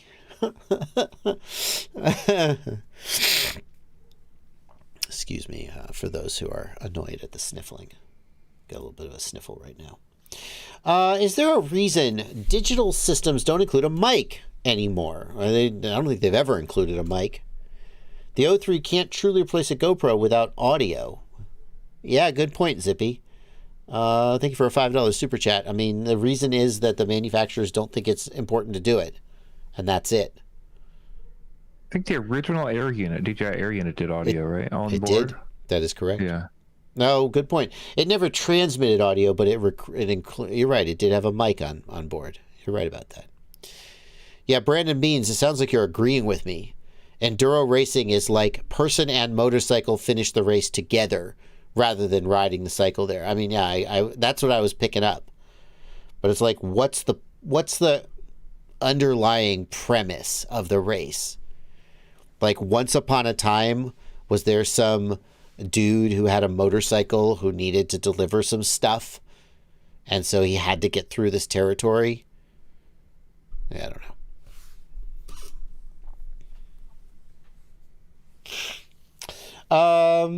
I'm sorry, people who love enduro racing. I'm just shitting on your sport.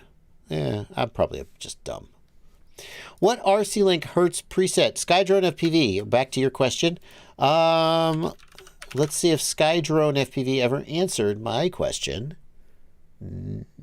Okay, nope. He has another question, though. He says, using ELRS best hertz to use for Pavo 20. So it sounds like he's using Express LRS. Got it. Okay, so for Express LRS, if you want the maximum possible range, choose 50 hertz. The Pavo 20 is not like a high ultra performance freestyle monster racing. You're probably going to be doing relatively slow and smooth flights with it. So I don't think you need the ultra low latency of higher frame rates. I would say if I had to pick one, I'd say pick 50 hertz. Personally, I find that at 1 watt of output power, I get sufficient range out of 250 hertz almost all the time. But I think 50 hertz is fine, and you're not going to notice the reduction in the increase in latency. Bro Wild wants to know, what milliamp hour battery should I use on my 5-inch? Thank you for a $2 super chat, Bro Wild. I prefer batteries in the range of say 180 to 220 grams. And whatever milliamp hour you can find that fits roughly in that range, that's what I would go with. Typically, it's about an 1100 to 1300 milliamp hour 6S. James Thomas says Enduro started as dispatch riders during World War I that had to go off-road through the trenches and wasteland battlefields. See, I knew there was going to be some bullshit like that. That would make me look like a fool. Okay, why do people do it now, though? That's the question.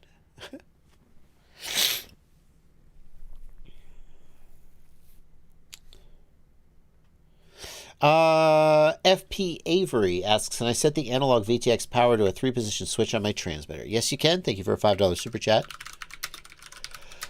Oh, God, it's getting worse.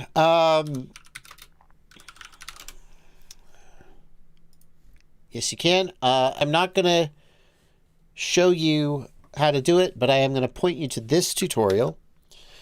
Betaflight to change VTX band channel power on a switch? Yes! 103,000 views. Holy shit. I can't believe how popular this video's been. Wow. Oh, man. Oh, wow. Okay. I don't know what my nose is doing. This is a bad sign. I think I've got a cold.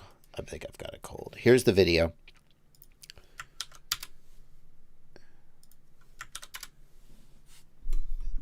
Now we're caught up on super chats. And that brings us to the end of the stream. It's 10 o'clock. Make sure you guys go check out Ciati's stream. Aaron Ciati is going to be streaming after me, and he's posting a link to his stream. So go check him out. Thank you guys so much. If I didn't get to your question, by all means, where's Ciati? By all means, email me, jb@joshuabardwell.com, and I'll do my best to help you if I didn't get to you here in the stream. Hello. There we go. Everybody go check out Ciati's stream now. Good luck, Ciati. Kestrel, thank you for a $20 super chat. No question, just a $20 super chat, which is a good thing because I'm just now leaving. Goodbye, everybody. Thank you for coming out. I'll see you tomorrow for the news.